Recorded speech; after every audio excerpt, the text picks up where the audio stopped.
The question came on a Tuesday morning in March, while Marlowe was making oatmeal. Not a dramatic morning. Not a morning with weather or significance or any visible reason for the world to shift.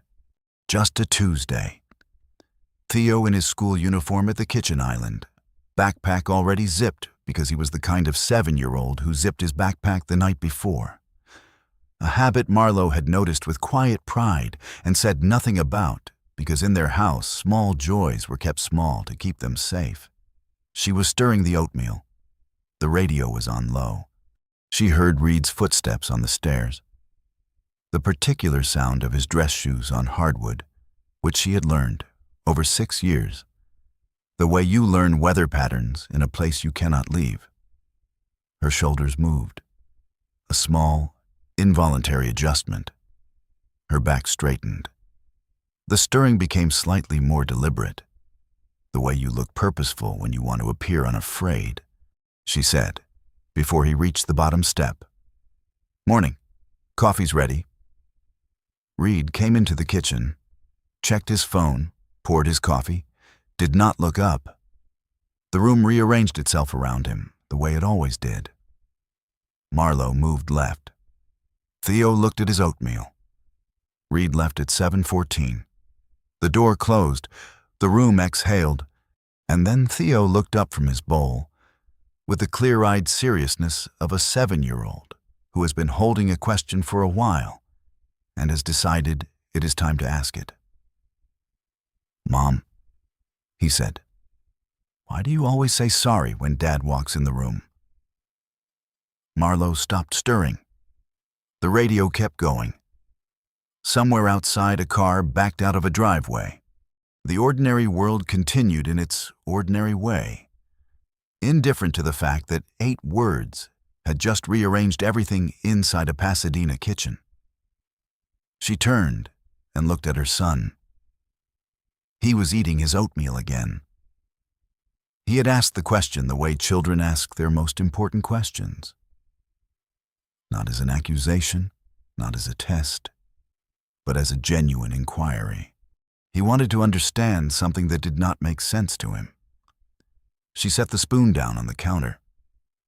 She had no answer, not because the question was unfair, because it was the most precise question anyone had ever asked her. And the answer, the true one, the one she had been not thinking for 6 years, was sitting right there in the space between them, patient and unavoidable, waiting to be named. She said, "Finish your oatmeal, baby. You'll be late." He finished his oatmeal. She drove him to school. She came home to the quiet house and sat at the kitchen island and did not move for 22 minutes. Then she picked up her phone and called Priscilla. Before Reed, Marlowe Sinclair, then Marlowe Vance, had been the kind of person rooms felt better for having in them. That was how Priscilla had described her once, years ago, in the way old friends describe each other when they're being honest. You make people feel like they matter. It's not a skill, it's just who you are. She had been a pediatric nurse at UCLA Medical Center for 6 years. Good at the technical work, excellent actually. But what kept families asking for her by name was the other part, the way she sat with a mother whose child was scared. The way she explained procedures to a 9-year-old in the specific language a 9-year-old needed. The way she stayed 10 minutes past the end of her shift because leaving felt like abandonment, and she was not capable of abandonment. That last quality, the inability to abandon, was the thing that had served her well in nursing, and that Reed had, she would understand much later, selected for. She met him at a friend's birthday dinner in Silver Lake. He was 43 to her 33, no, 32 at the time. And he had the presence of a man who was completely comfortable in his own skin, which she had read as confidence, and which was, she would understand later, something more like indifference to anyone else's comfort. He had pursued her in a way that felt like certainty. Not romantic gestures. Reed did not do romantic gestures. But consistency. He was there. He called. He made plans and kept them. After years of men who were interesting and unreliable, reliable felt like love. They married 18 months later. Theo came 11 months after that. The shift was not dramatic. It was incremental. A comment here. Do you really need to go back to the hospital? They have other nurses. That landed as concern. A silence there that she learned to read as disappointment and reorganized herself to avoid. A way he had of entering a room that changed the temperature of it, not by being loud or aggressive, but by being the standard against which everything was measured. And the standard moved daily. She stopped working when Theo was 8 months old. Reed had suggested it. She had told herself she chose it. She stopped calling Priscilla as often because Reed found Priscilla exhausting, and keeping the peace felt like the same thing as love for a long time. She stopped having opinions about restaurants, vacation destinations, paint colors, dinner guests, because having opinions required defending them, and defending them required energy she needed for other things. By the time Theo was 7, she had become exceptionally good at being small. And her son, who watched everything, who understood the temperature of rooms the way she once had noticed.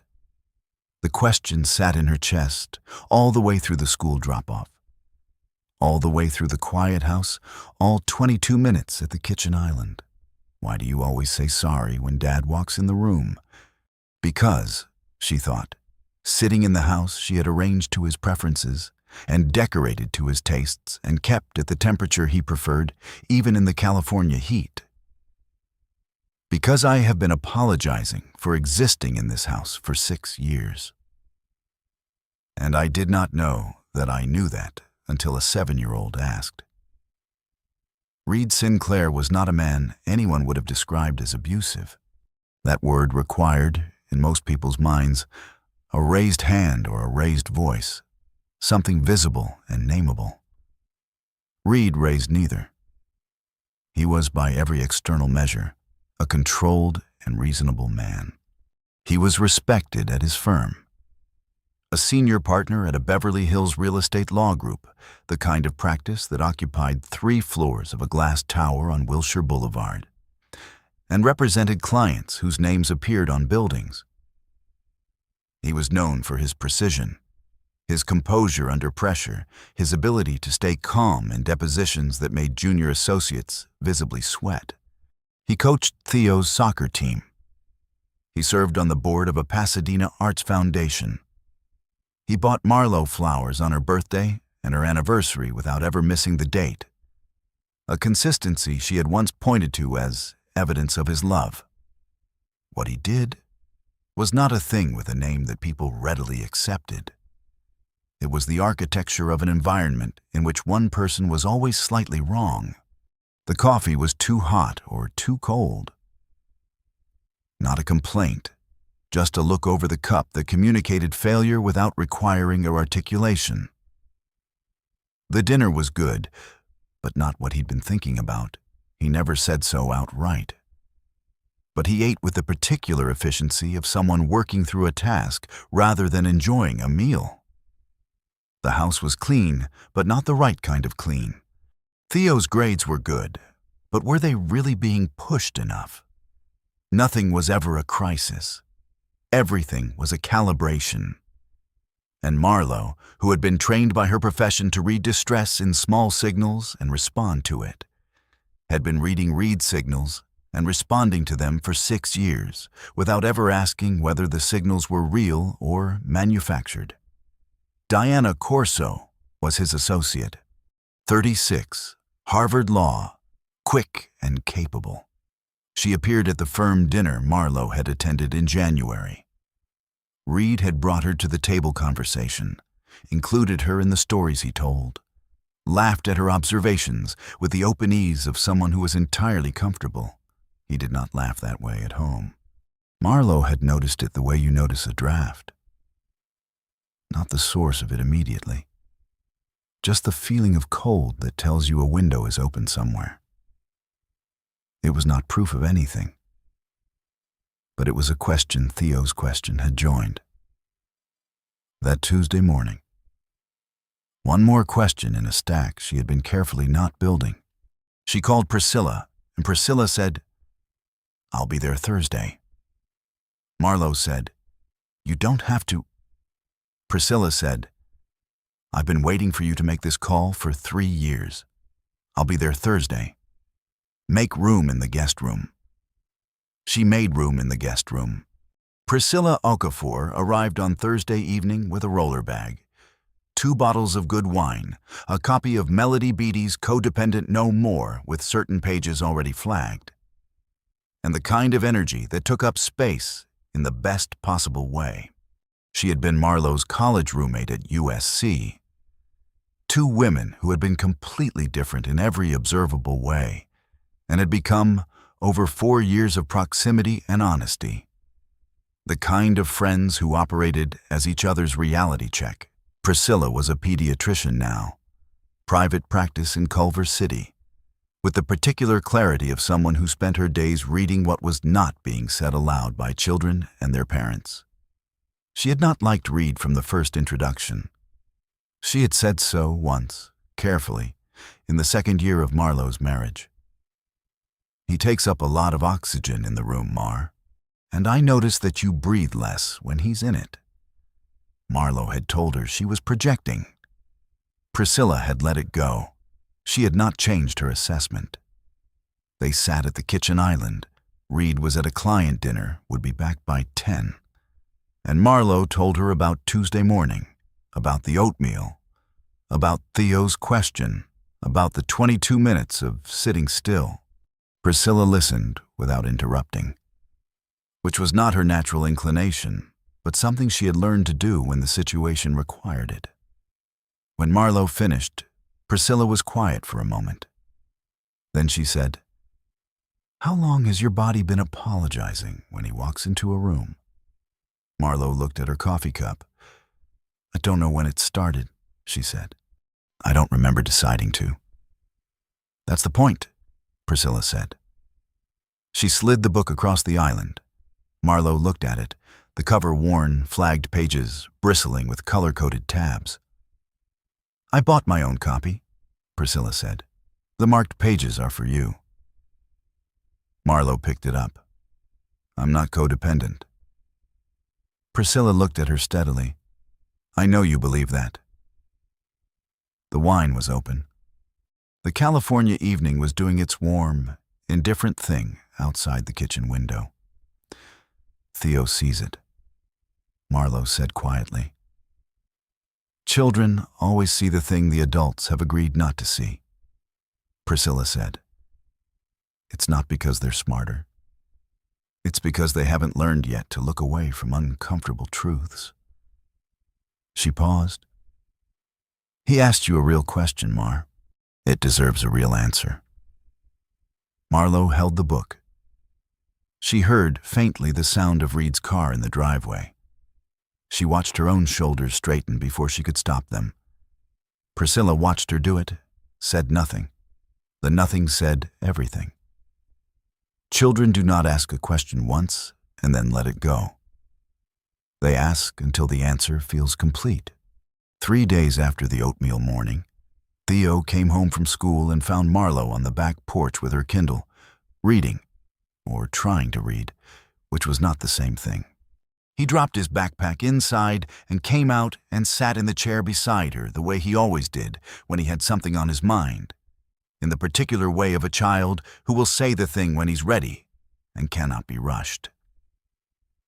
They sat together for a while. A hummingbird visited the red feeder Marlo had hung from the eave. The Pasadena hills were doing their late afternoon gold. "Mom?" Theo said. "Yeah, baby." "At lunch today, Tyler said his parents argue sometimes, but then they say sorry to each other and it's okay." He paused. "You and Dad don't argue?" "No," Marlo said carefully. "We don't really argue." Theo considered this. "Is that good?" She looked at her son. His dark eyes were earnest and waiting. He was not asking to cause trouble. He was asking because he was trying to build a map of how the world worked, and their house was part of the map, and something in it did not fit the legend. Sometimes, she said, people who care about each other have disagreements, and it's healthy to talk about them. You don't talk about them, Theo said. You just get quiet, and then you do whatever Dad says. She set the Kindle down on her knee. I want you to know, she said slowly, choosing every word, that you are allowed to say what you think and feel what you feel. And no one in this house should ever make you feel like that's wrong. Theo looked at her for a moment. Do you feel that? He asked. Like it's wrong to say what you think? She looked at the hummingbird. She looked at her son. She did not say yes. She did not need to. He was 7, and he read rooms the way she once had, before she had learned to stop reading hers. That evening, after Theo was asleep, she opened the Melody Beattie book Priscilla had left. She turned to the first flagged page. The passage Priscilla had underlined read, You are not responsible for another person's feelings. You are responsible for your own. This is not selfishness. This is the foundation of a healthy life. She read it 3 times. She thought about 6 years of making herself responsible for Reed's feelings, his tone, his silences, his temperature readings of a room, at the cost of ever attending to her own. She closed the book. She did not sleep well, but she opened the book again at 4 a.m. and kept reading. She went to the firm's spring client reception because not going would have required an explanation. And explanations in their marriage had a cost she was not always able to pay. It was held at the Peninsula Beverly Hills.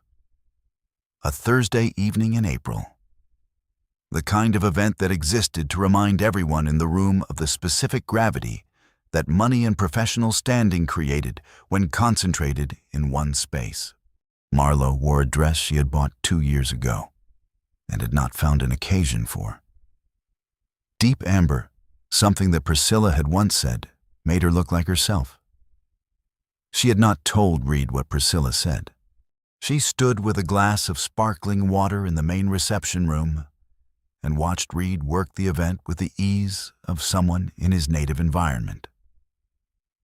Moving between conversations, pulling the right people toward each other. The professional warmth that he performed so well in rooms like this and carried none of home. Diana Corso was there. Marlo watched Reed speak with her.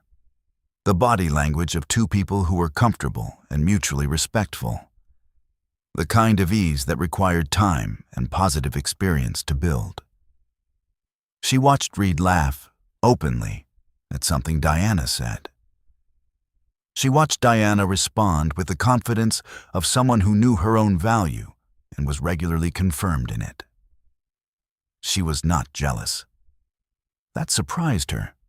What she felt was something quieter and more unsettling than jealousy. She felt recognition. This was the version of Reed that existed in certain rooms and not in theirs. The version that was warm and present and generous with his attention. He had given her that version once, briefly during courtship. Had given her just enough of it to understand what it was, and had then redirected it consistently away from her, in the way of someone who had never intended to share it permanently. A woman named Carol, wife of one of the senior partners, 60, the kind of woman who had attended enough of these evenings to be honest about them, came to stand beside Marlo near the windows. You must be Reed's wife, she said. Marlo, she said. Yes. Carol looked at her with a directness that was not unfriendly. How long have you been married? 6 years. Carol nodded. She looked across the room to where her own husband stood. 22 for me, she said. I'll tell you something I wish someone had told me earlier. The person your husband is at these events, that's not more real than who he is at home. But it is the same person. Make of that what you will. She walked away to greet someone else. Marlowe stood at the window with her sparkling water and the evening skyline and Carol's sentence. She drove home alone. Reed was staying for a late meeting. She checked on Theo, kissed his forehead while he slept, stood in the doorway of his room for a long moment. She thought, my son is growing up learning that love looks like this. She thought, I have to decide if that is acceptable to me. She made the appointment herself. She did not tell Reed. This was itself a revelation. She had not made a significant personal decision without anticipating his response in 3 years. The act of calling Dr.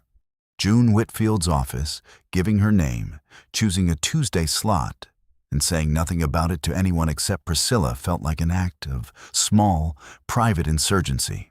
Dr. Whitfield's office was in a converted Victorian in South Pasadena, warm and unhurried. The kind of space that did not try to perform calm, but simply was it. She was 58, white-haired, with reading glasses on a beaded chain, and the particular quality of attention that meant she had heard many versions of many stories and was not going to hurry this one. Marlowe told her about Theo's question. She told her about the firm dinner. She told her about the book Priscilla had left.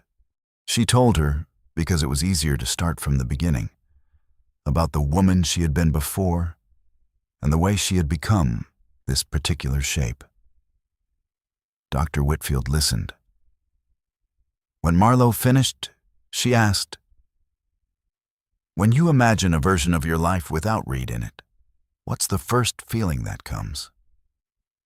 Marlowe did not have to think very long. Fat donc, relief, she said. And then, immediately, that's terrible. It's information, Dr. Whitfield said. What does it tell you? Marlowe looked at the plants on the windowsill.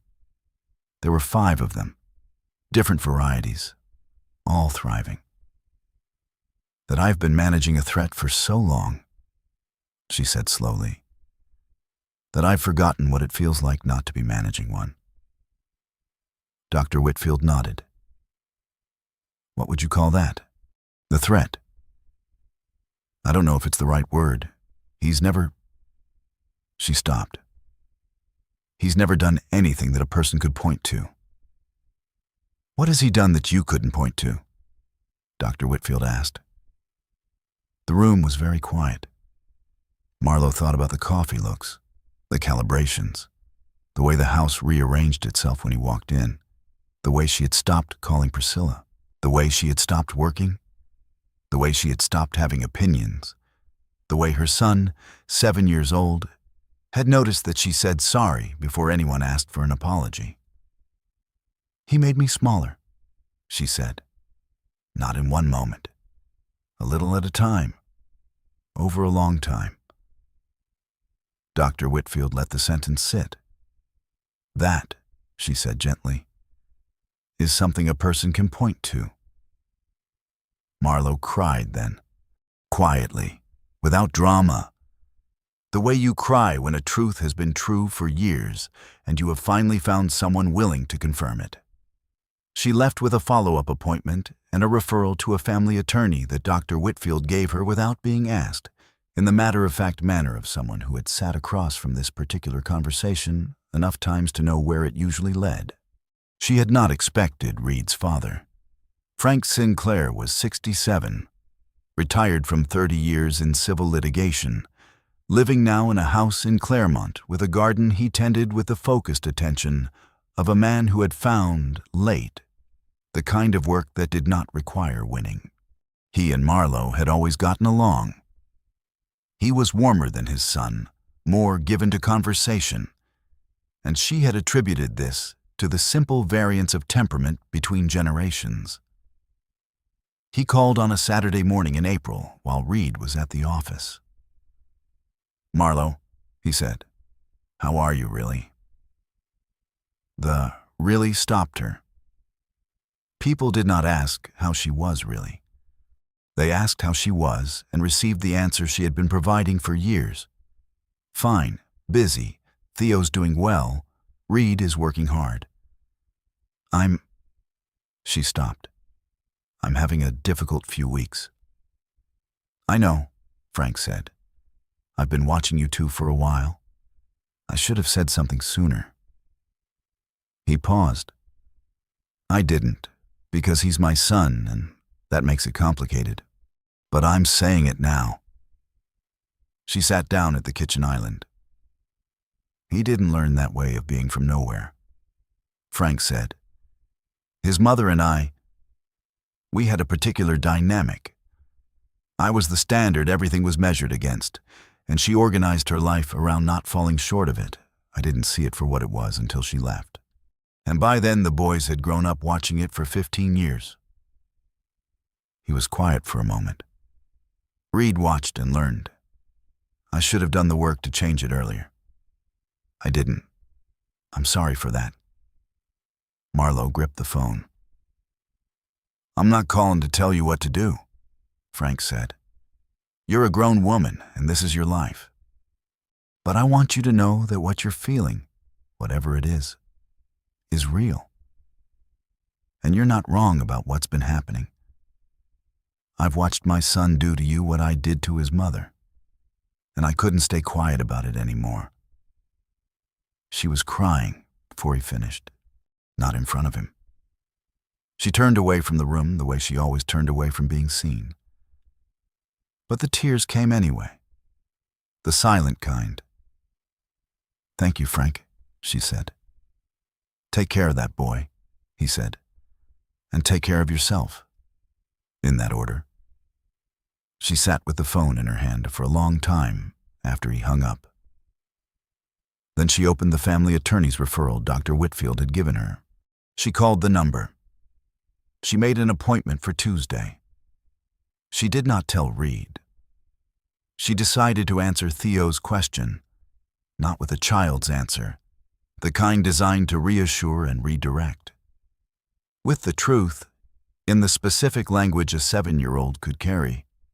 She chose a Saturday morning. Reed was at the office. She made pancakes, the blueberry ones, his favorite. And they ate at the kitchen island and talked about his week and the soccer game on Thursday and the book he was reading about sharks. Then she put her fork down and she said, "Hey, you asked me something a few weeks ago about why I say sorry when Dad walks in the room." Theo looked up. He put his fork down too. "I've been thinking about your question," she said. "Because it was a good question, and you deserved a real answer." He waited with the particular stillness of a child who knows something important is being said.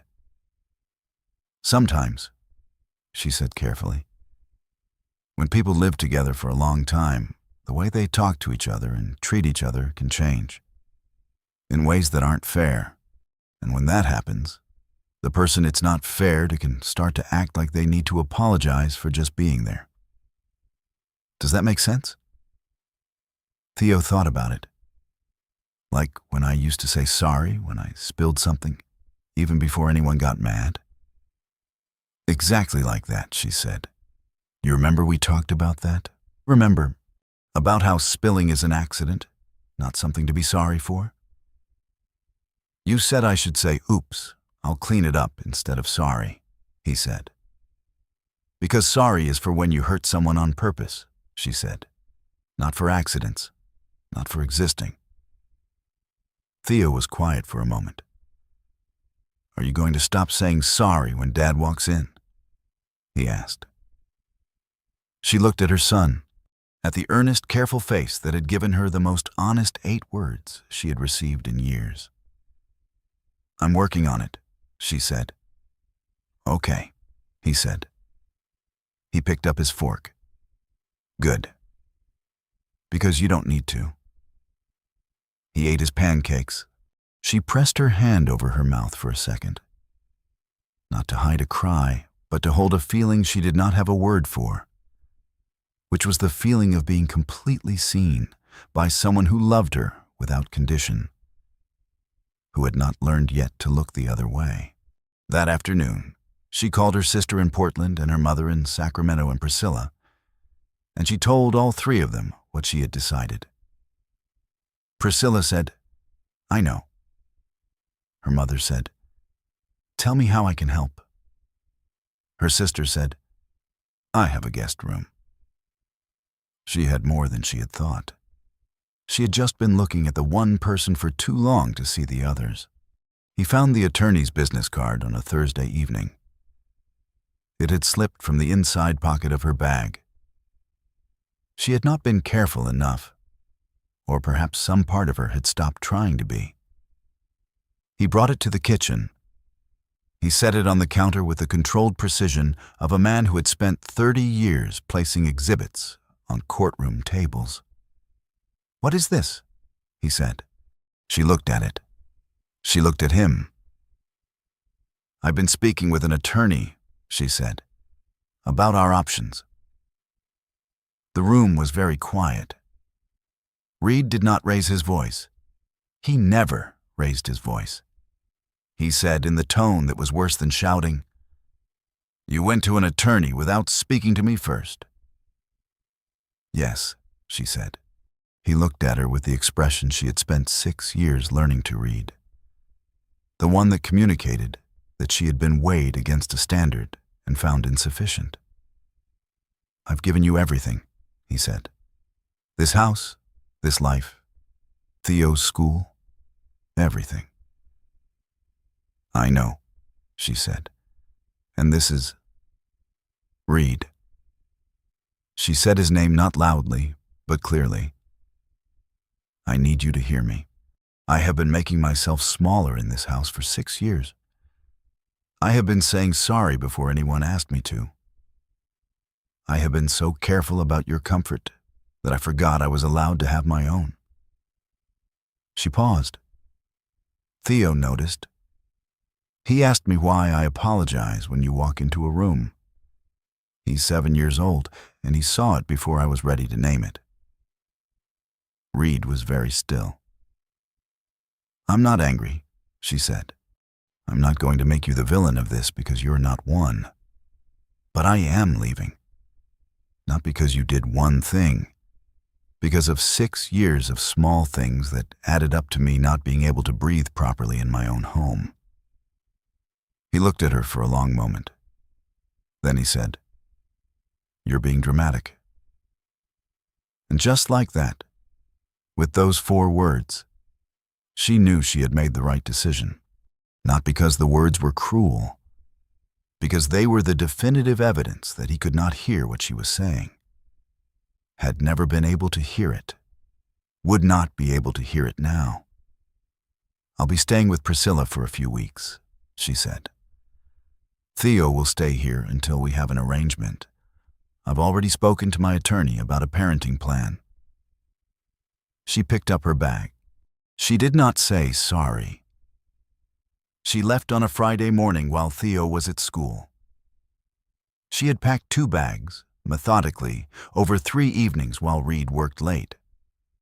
Her clothes, her nursing textbooks she had kept on the bottom shelf of the closet all these years, the photographs of Theo, her grandmother's recipe book, and the Melody Beatty paperback with Priscilla's flagged pages.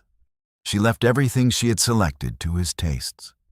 The furniture, the art, the kitchen tools she had bought to his preferences, and the throw blankets in the colors he found acceptable.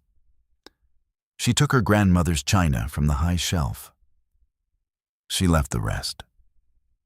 She stood in the kitchen for a few minutes. The house was doing its quiet Thursday morning thing. The sprinklers on the lawn outside, the sound of a neighbor's car, the light coming through the window above the sink the way it came every morning. She had lived in this house for 5 years. She had made it beautiful. She had made it work. She had organized every corner of it around someone else's preferences until she could no longer remember clearly which preferences had ever been hers. She took one more thing off the shelf, a small framed photograph. Theo, at age 3, in a Halloween costume, laughing with his whole body. The way children laugh before they learn to hold anything back. She had taken that photograph. She had caught him in a moment of total unguarded joy. She put it in her bag. She pulled the front door closed behind her. She sat in her car for a moment, not because she was uncertain, but because departure deserved a moment of acknowledgement. 6 years. This house. The marriage she had tried to hold together from the inside. The person she had been steadily becoming smaller for. She took a breath. She drove to Priscilla's house in Culver City. Priscilla opened the door and looked at the 2 bags and said nothing except, "I made coffee. Come in." Marlo came in. She sat at Priscilla's kitchen table. Different island, different light, different air, and held her coffee cup and felt the particular vertigo of a woman who has done the things she was afraid to do and found that the ground is still there. She had left. The ground was still there. She told Theo that evening. She picked him up from school, their agreed routine for now, and drove him to the park near Priscilla's house, the one with the good climbing structure he liked. And they sat on a bench while he ate his after-school snack. She had practiced the words. Dr. Whitfield had helped her find them. Language that was honest without being a burden, truthful without assigning villain status, age-appropriate without being dishonest. She told him that she and his dad were going to live separately for a while, that this was a grown-up decision about grown-up things that were not his fault and never had been, that he would still see both of them, that both of them loved him completely, and that would not change, that some things in families changed, and this was one of those things, and it was okay to feel sad about it, and also okay to feel other things too. Theo ate his apple slices and listened with his particular, serious attention. When she finished, he was quiet for a moment. Then he said, "Are you going to be okay?" She looked at her son, 7 years old, asking after her, reversing the care the way children of certain households learn to do. "Yes," she said, "I'm going to be okay. And I need you to know that it is not your job to worry about me. Your job is to be 7. That's it." He considered this. "I'm almost 8. Your job is to be almost 8, she said. "I'll handle the rest." He finished his apple. He looked at the climbing structure. He said, "Can I go climb that thing?" "Yes," she said. "Go." He ran, because he was a child, and the climbing structure was there, and he trusted that she would be on the bench when he got back. She watched him climb with the uncomplicated joy of a child who had been told the truth and released from carrying it. She thought, I gave my son the truth and he asked if I was okay, and then he went to go climb something. That is what children are supposed to do. I had forgotten what that looked like. What happened to Reed was not what she expected. She had expected the controlled composure to hold, the courtroom manner, the management of narrative. She had expected him to hire the best family attorney in Pasadena and to approach the divorce the way he approached everything, as a matter to be resolved efficiently in his favor.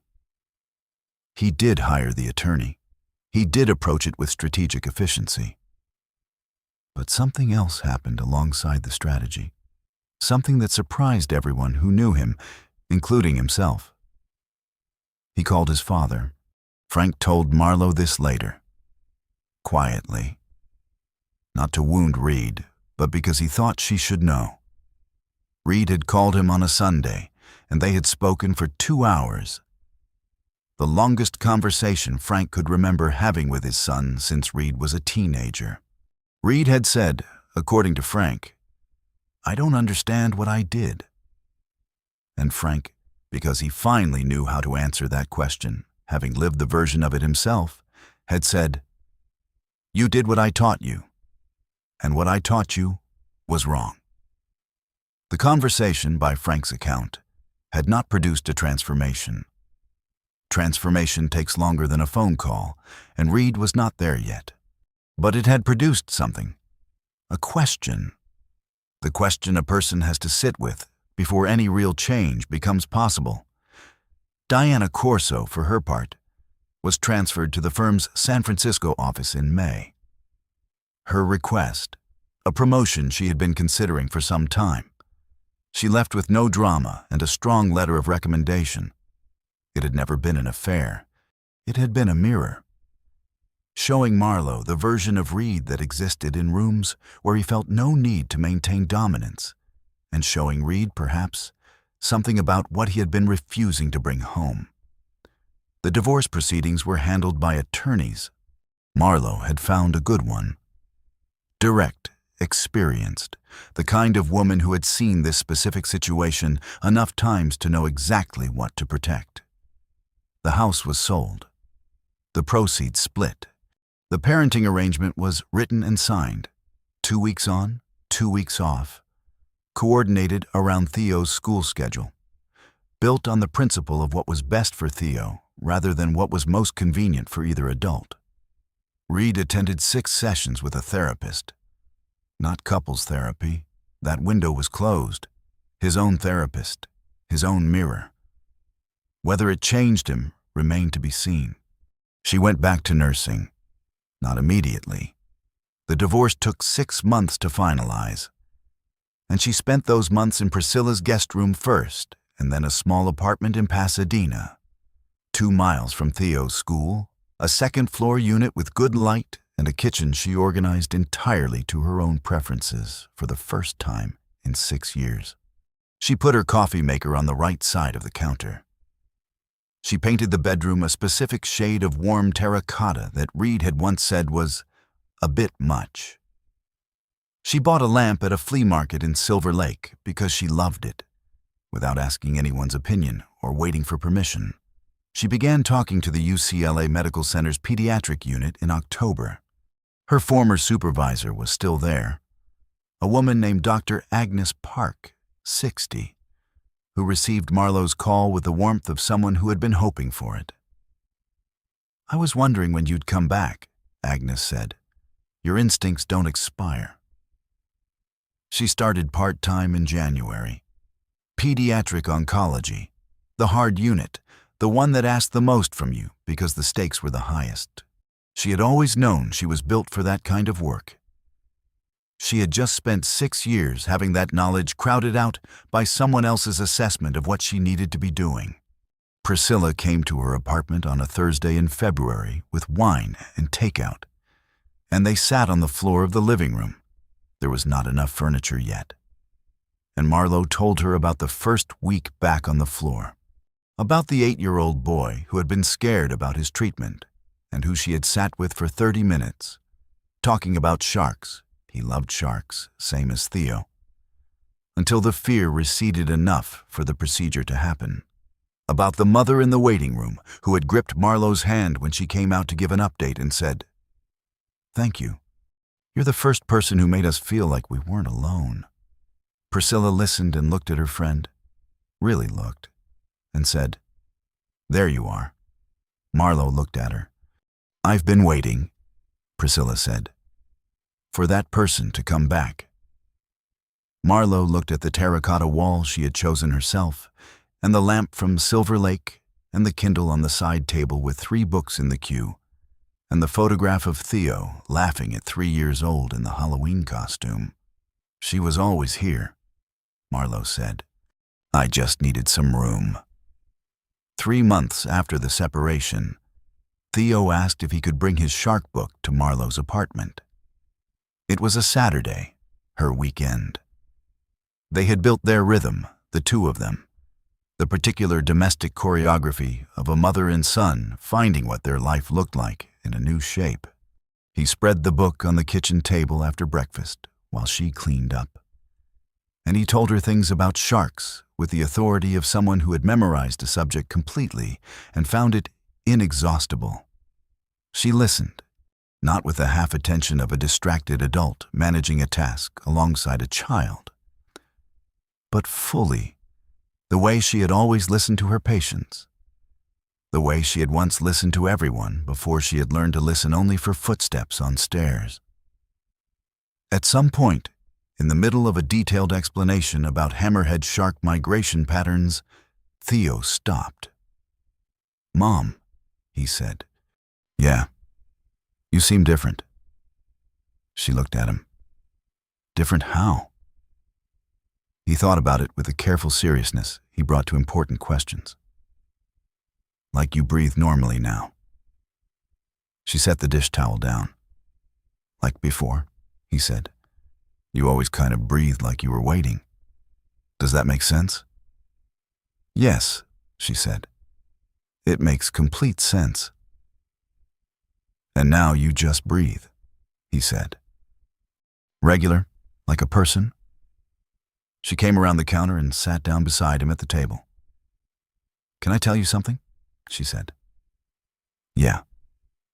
"The question you asked me, the one about why I said sorry when Dad walked in.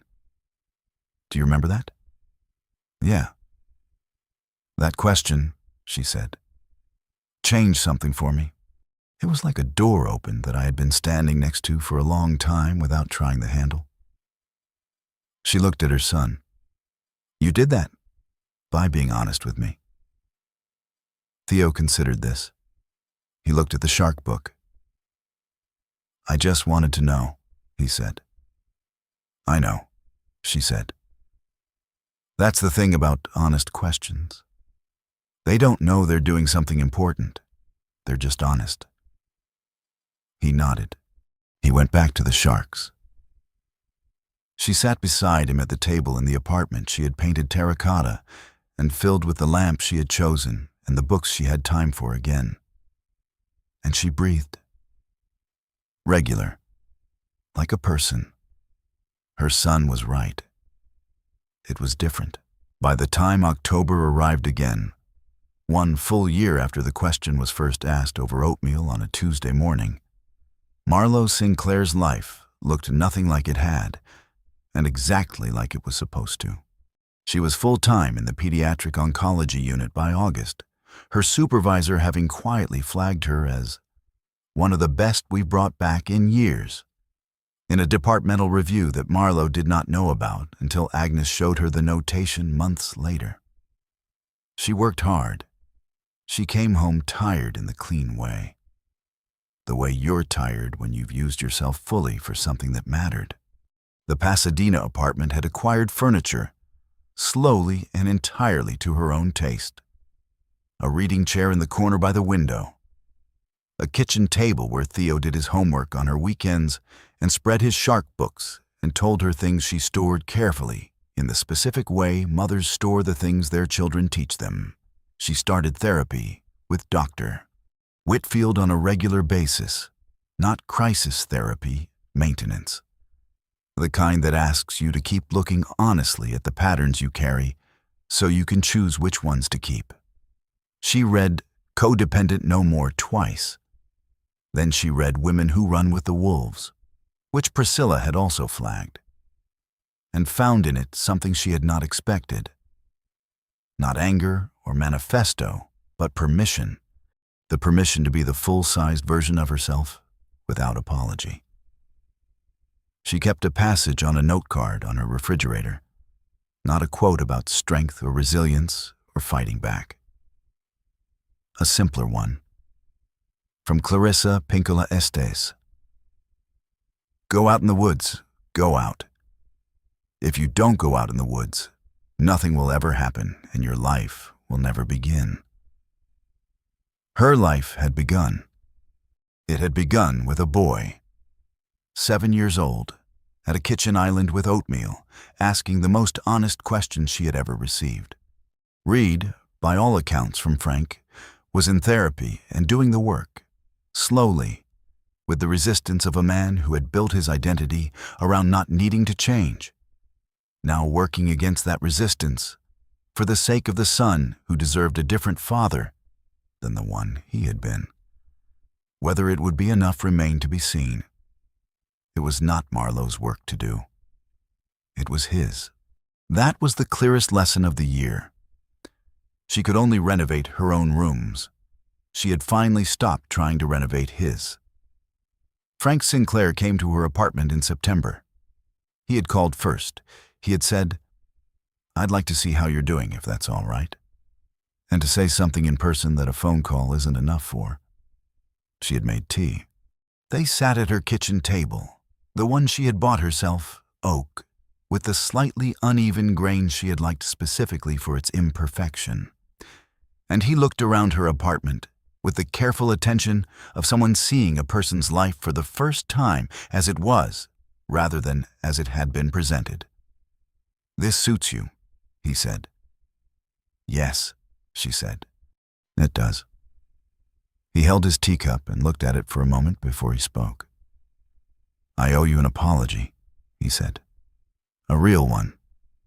Not the one I gave you on the phone. That was the beginning. This is the rest of it." She waited. "I watched my son become who he became, and I saw the pattern, and I chose, for years, to believe it wasn't my responsibility." He looked at her.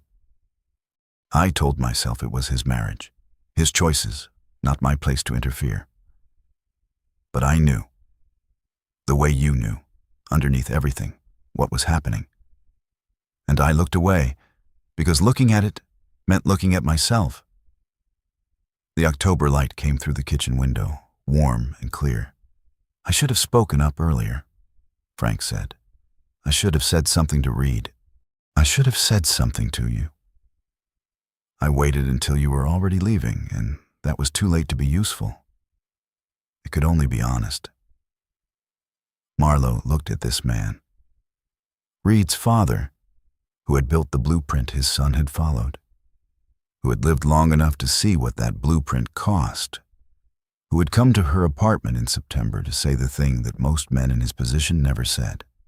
"Thank you, Frank," she said. "Don't forgive me too quickly," he said. "Let it mean something." She nodded. "I will." They drank their tea. He asked about Theo. She told him about the sharks. He laughed, the real laugh, the one she had seen occasionally in their 6 years of family dinners, and which Reed had inherited the capacity for, but not the habit of using. She walked him to the door.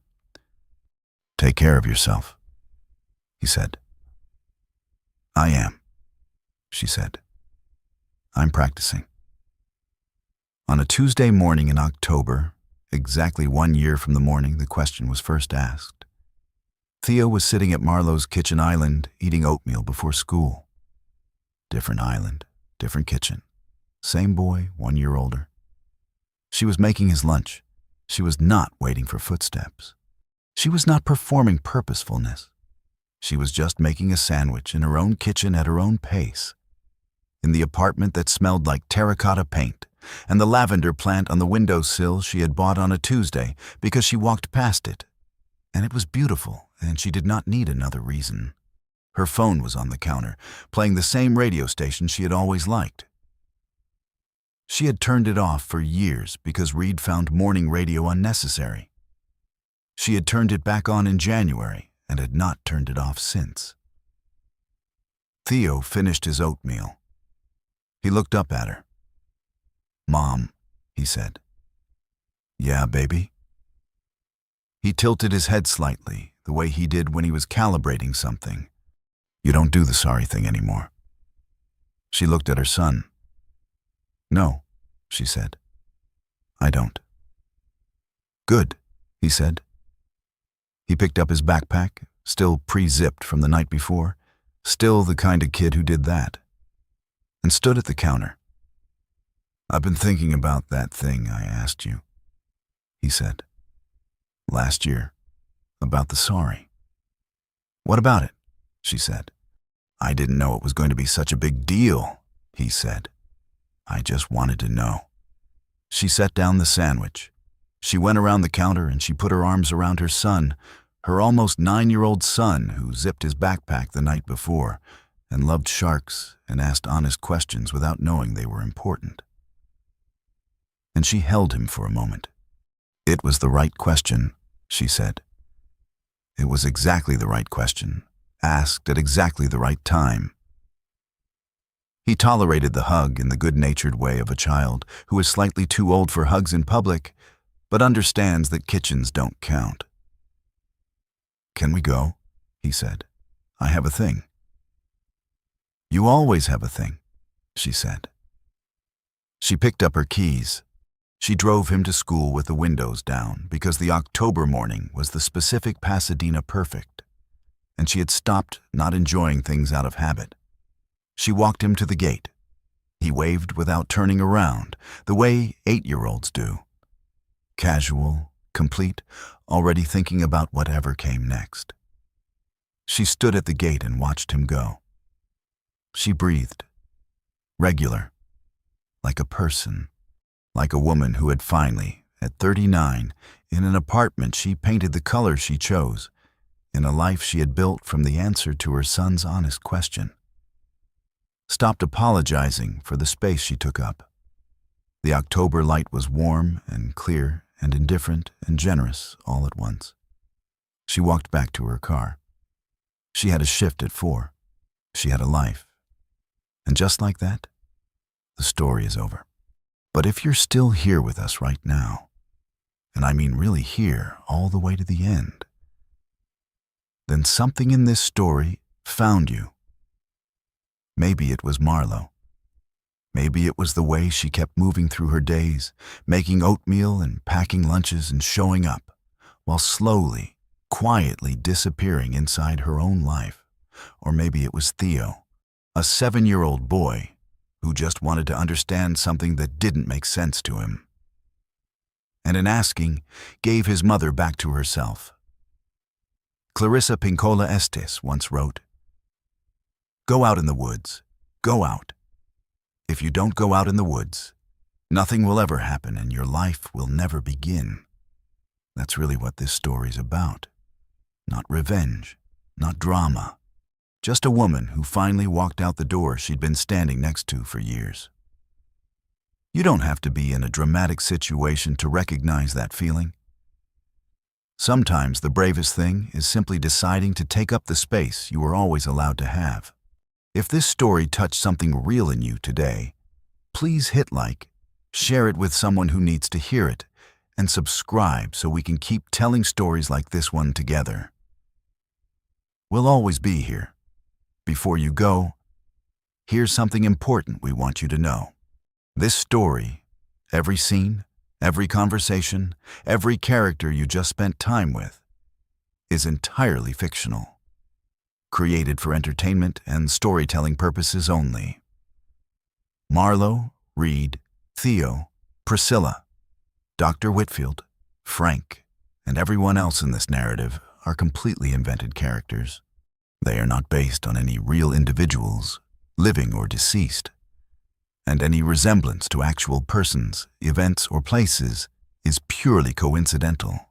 The themes explored here, including emotional dynamics in relationships, personal recovery, and the courage it takes to rebuild a life, are universal human experiences told through a fictional lens, with the sincere intention of inspiring reflection, empathy, and healing. Nothing in this story should be taken as professional psychological, legal, or relationship advice. We are truly grateful for your time, your presence, and your open heart. Thank you for being part of this community.